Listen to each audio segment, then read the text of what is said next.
Good morning. Welcome to Viking Preparedness. I am Pastor Joe Fox. Did you hear about Sunspot, New Mexico? Sunspot is evidently the name of a unincorporated town kind of place thing. And there is an observatory there, a solar observatory, that to the best of my very quick study of it this morning is looking at a sunspot activity. And the FBI swooped in the other day, asked the sheriff to come assist them, the sheriff's department, as is their wont, and they evacuated everyone from the observatory and the nearby post office, closed both of them, and aren't saying nothing. And so the sheriff's up there, and I think the sheriff, I'd re-elect the guy. I'd vote for him again if I lived there. He said to the FBI, "What's going on, fellas?" Brought his guys, brought his posse up there. They asked for assistance. They wouldn't tell him anything. And he had a look around, and there was, people say black helicopters. I don't believe they were. There was a Black Hawk helicopter flying. They looked dark. There were guys climbing antennas, towers, guys walking around. Nobody'd tell him anything. He looked around and said, "Well, if you're not going to tell me anything and I don't see any obvious threat, come on, fellas, we're going back to town." And they left. The FBI is still not saying anything. It's still closed. Kind of weird.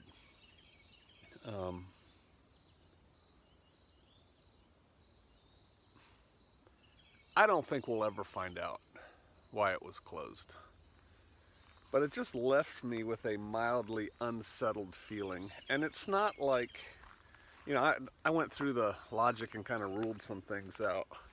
We have hundreds, there's thousands of observatories in the world. So it's not like this one observatory could see Nibiru coming and nobody else could. Therefore, we got to close it to keep it a secret, man. Whatever that observatory can see, other observatories can see to one degree or another. If it was a bomb threat or a terrorist thing, you think they'd tell the sheriff that, right? Can't trust the sheriff. I think the FBI is going to get a black eye. They have to be really careful about being perceived by local law enforcement as, right, stuck up, better than you. Because the fact is, when there's a big incident, they need local law enforcement. There's just not enough FBI guys to, close off traffic. I went and did some research. I found a picture. The facility is closed, but really it's just a piece of yellow tape across their little entranceway with a stop sign. There's not like there's cars there with guys with guns saying, "Stay away."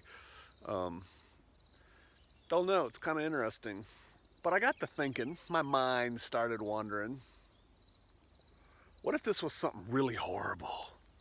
Right? Like so many people probably on the internet are like, "Oh yeah, this is it, man.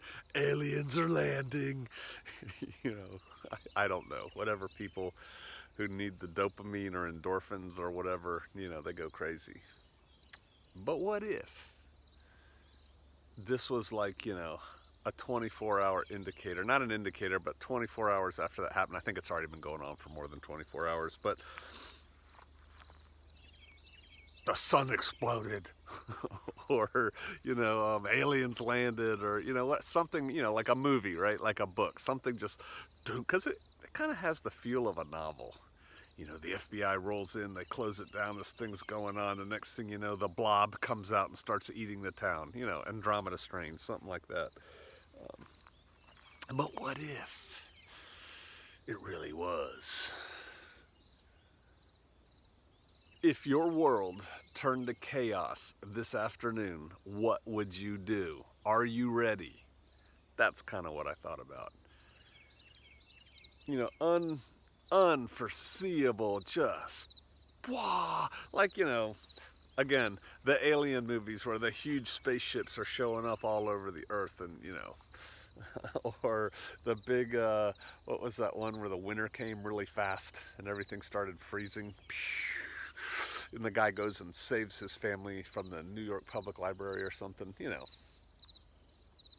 I know, it's out there. But what if? What if the world turned upside down for reals tomorrow? Have you done what you need to do? Have you? Are you right with the Father? Are you right with your family? Are you right with your tribe? I have a lot of video, but I've got to get to some place where I can upload it. The other day, the Shofarians got together and we moved Brother Roger and Sister Donna to another Shofarian property. I don't know, I didn't do a head count, but we had about 20 people. You know, just all busy little bees working. And then last night we had a nice campfire celebrating trumpets. We're gonna have another one today. Feast of Yom Teruah. Community, tribe, coming together. Come on, dog. You kind of get out of it what you put into it. Do you have peeps if your world goes crazy? You should. And instead of saying, there's nobody around me that I can get along with, you should figure out how to find people around you that you can get along with, or bring people to your area that you can get along with. You guys are doing a great job, Vikings, on the meetups. I guess I'll take this time to say this about that. The meetups are not the end all. They are not the be all. They are merely a tool to facilitate you getting together with some of those people in that meetup and doing something better. Forming a group, a mag. You know, there could be 50 people there and you could find one person that'll fit. That's a start. The meetups are great.